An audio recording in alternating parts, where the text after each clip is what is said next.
I want to start with a quote that I think really sets the stage for today. It's from Bob Rotella. He says, develop the ability to play in the present moment, Mm. to be focused on the task at hand regardless of the result. This is simple, but not easy. And that last part, Yeah. not easy. That's the whole thing, isn't it? A complete paradox. It really is. And I've got to say, when I first read that, it felt a little bit like a personal attack. Oh, yeah. How so? Well, look, I get it intellectually. I know I should be focused just on this conversation right now. But my brain, it's already jumping ahead. I'm thinking about the edit, what's for dinner. If the mic levels are right. Exactly. The idea of just being in the moment, it feels like a luxury sometimes. That's the universal struggle. It's a perfect place for us to start. But I want to be really clear. This deep dive isn't just about sports psychology.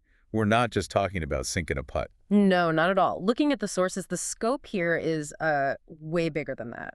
It is. We're looking at the intersection of two huge, often conflicting ideas, necessity and free will. And our mission today is to figure out how you can align those two, how you find a philosophy where your internal calling, that's the necessity, actually lines up with your actions, your free will. And to do that, we are pulling from a really fascinating mix. We've got Stephen Pressfield's ideas on creative warfare, organizational theory from Peter Drucker. Some incredible historical wisdom from T.E. Lawrence and Epictetus, and of course, Rotella's mental game. It seems like a strange group, but they're all sort of pointing in the same direction, aren't they? They are. They're all trying to answer that question. How do we stop waiting for the future, for the perfect result, and just start? Well, as the source says, playing until the whistle blows. Okay, so let's go back to Rotella. Simple, but not easy. Why is it so hard for us to just stay in the present? What is that fight in our brains? It's a tension between two things you have to hold in your head at the same time. Presence, as Rotella defines it, means focusing on the task regardless of the result. So you need this contradiction. Which is? You have to care deeply about the work. You need total engagement to do well. But at the same exact time, you have to let go of any attachment to what happens because of that work. See, that's what feels impossible. I want the good outcome. I want the win.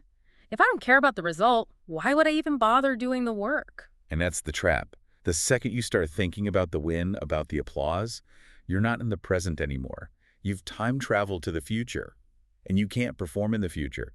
You can only perform right now. So it's about decoupling effort from reward. You've got it. Which brings us to that classic sports phrase, which is really a life philosophy. Control the controllables. I always thought that was kind of a cliche, something a coach yells. But the way it's broken down in the notes is so specific. You can't control your opponent. You can't control the ref. You can't control the score. And if you translate that, think about it. You can't control the stock market. You can't control your boss's mood. You can't control if the algorithm decides to bury your work today. But then there's the other side of it, what you can control. And it's a very, very short list. Your attitude and your effort. That is it. If you're worrying about the ref or, bad luck, office politics, whatever, you're just burning energy on something you have zero influence over. You're just leaking power. There's a line in here that just paints such a clear picture for me. If a foul or infraction occurs, play until you hear a whistle. It's such a visceral image, right? Imagine a player who thinks he got fouled. He feels the contact, so he stops. He turns to the ref, throws his hands up. And the game is still going on without him. The game is still going. The opponent is down the field scoring a goal because the whistle never blew. His expectation of what should have happened made him quit the reality of what was happening. That happens in the office constantly. Yeah. You hit a roadblock, someone changes the specs, you don't get the budget you were promised, and you just mentally check out. You stop playing to complain to the universe. But the universe hasn't blown the whistle. The clock is running. The only reality is this play, right now. Execute. Okay, so that establishes the how. Focus on now, control the effort. But that opens up the much bigger question, the one that I think most of us wrestle with. What are we supposed to be focusing on? Is it just any work? And that is the perfect pivot to Stephen Pressfield and his idea of necessity. Right. And he capitalizes the end. This isn't the necessity of, paying your taxes. No, not at all. He calls necessity the solitary God.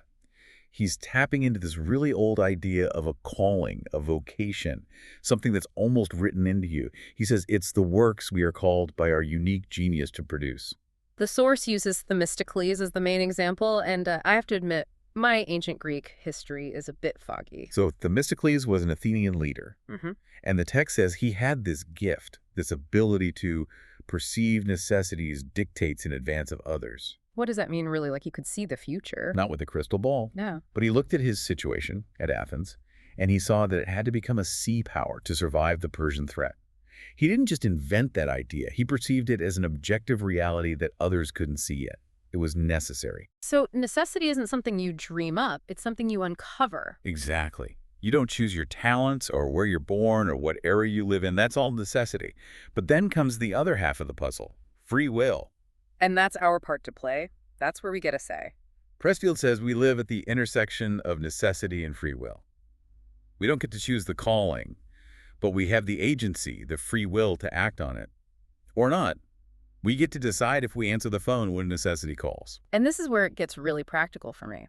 Because if you put Rotella's discipline together with Pressfield's philosophy, you realize that answering that call doesn't look like a heroic movie scene. Almost never. It's not glamorous at all. It just looks like work.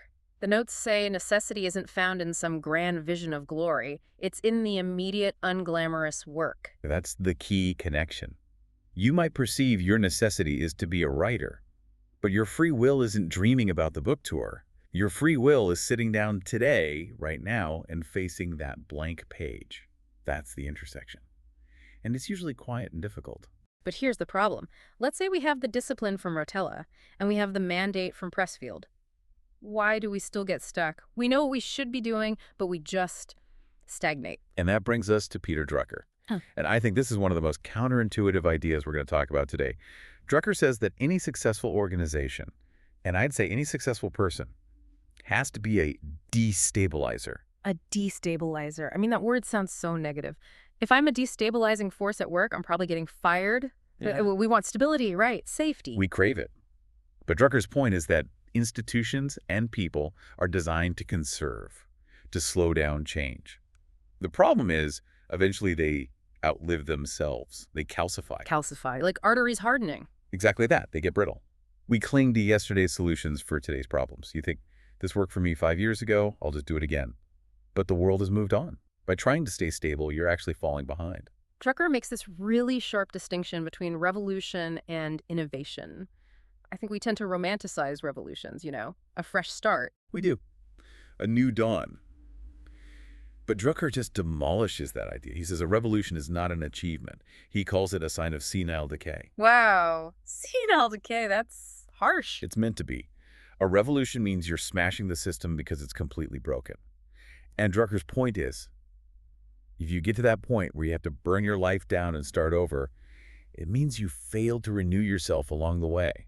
You let yourself get stagnant until you broke. So the healthy alternative to a violent revolution is just systematic innovation. You have to disrupt yourself before reality does it for you. You have to be your own destabilizer. You have to look at your own success, especially your success, and ask, is this still working? Or is it just comfortable? There's a great line in the text. The you of yesterday served yesterday's challenges. It's so humbling. The very things that got you to where you are might be the biggest obstacles keeping you from where you need to go next. If you're not constantly updating your methods, you're just drifting toward being obsolete. Okay, so let's piece this together. We need to be present. We need to answer our calling. And we need to constantly disrupt our own comfort zones. That takes a very specific kind of person. It does. It requires you to be what T.E. Lawrence of Arabia calls a daydreamer. I love this quote. It's a little poetic, so let's unpack it. He says there are two kinds of dreamers, night dreamers and daydreamers. The night dreamers, we all know them. Maybe we are them sometimes. They dream in the dusty recesses of their minds. They wake up, it was all vanity, a fantasy. Nothing changes. But the daydreamers... The dreamers of the day are dangerous men, for they may act their dreams with open eyes to make them possible. Dangerous men. Why dangerous? What's so dangerous about them? They're dangerous to the status quo. They're dangerous to the idea of impossible. They don't just imagine a better future, they get up and start building it. And they do it with open eyes that links right back to Rotella. They see the reality, they see the mud and the obstacles, and they act anyway. And this daydreamer idea is tied to some pretty aggressive language in the source material, like be ruthless and cold-blooded in the attack. That word ruthless can really throw people off. It sounds cruel, unethical. Right, it's not about hurting people. No. Ruthless in this context means clarity. It's the absence of hesitation. It's surgical precision. Think about a great surgeon. You don't want them to be sentimental or hesitant, do you? You want them to be ruthless in removing the problem. I want the ruthless surgeon, absolutely. Right, so when the text says, take what the defense gives you, it means don't second guess. Don't worry if you deserve it. The dangerous person sees the opening and takes it. Immediately, they finish. But then right alongside all this talk of being ruthless and cold-blooded, you have this other quote, "My still mind reflects only peace and holiness." It feels like a total contradiction, doesn't it? How can you be ruthless and peaceful? It sounds like a split personality. But one is actually the foundation for the other. Think about that surgeon again, or a great athlete. Are they frantic and panicked? No, the best ones are always weirdly calm. Exactly. Stillness isn't passivity. Stillness is the inner quiet that makes outer intensity possible. If your mind is a storm of anxiety and noise, you can't see the opening. You can't perceive necessity clearly enough to attack it. So the peace is the launch pad for the action. Yes, a still mind reflects reality, like a calm lake. If the water's choppy, the reflection is distorted. You need that inner calm to see the path so you can move with absolute conviction. I want to zoom out for a second to the timeline of all this, because we can talk philosophy, but Ralph Marston drops a real gut punch about time. He says, the longer you wait for the future, the shorter it will be. It's a chilling line. It's just simple math, but it really stings. It just cuts through every excuse. We think of the future as this infinite thing. Oh, I'll do it someday.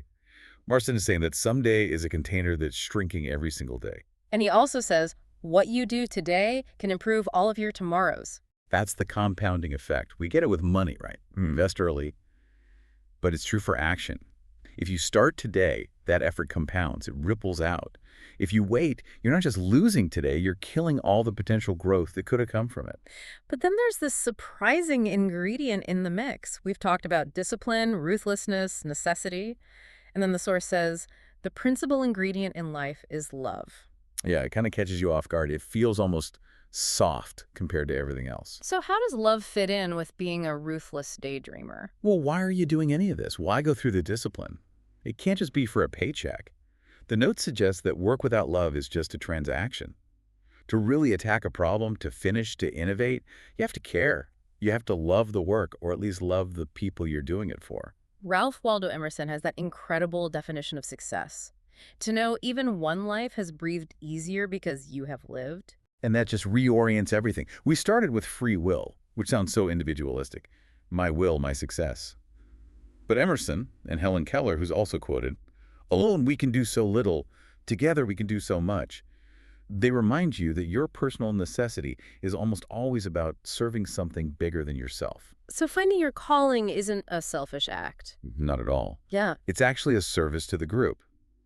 If you're Themistocles and you're the only one who sees the need for ships and you don't act, you're not just failing yourself, you're failing Athens. You're failing the whole team. That puts a lot more weight behind it. You do your job so the whole team can win. You play until the whistle. You control your effort. You execute with that cold-blooded focus, not for your own glory, but because it's your contribution.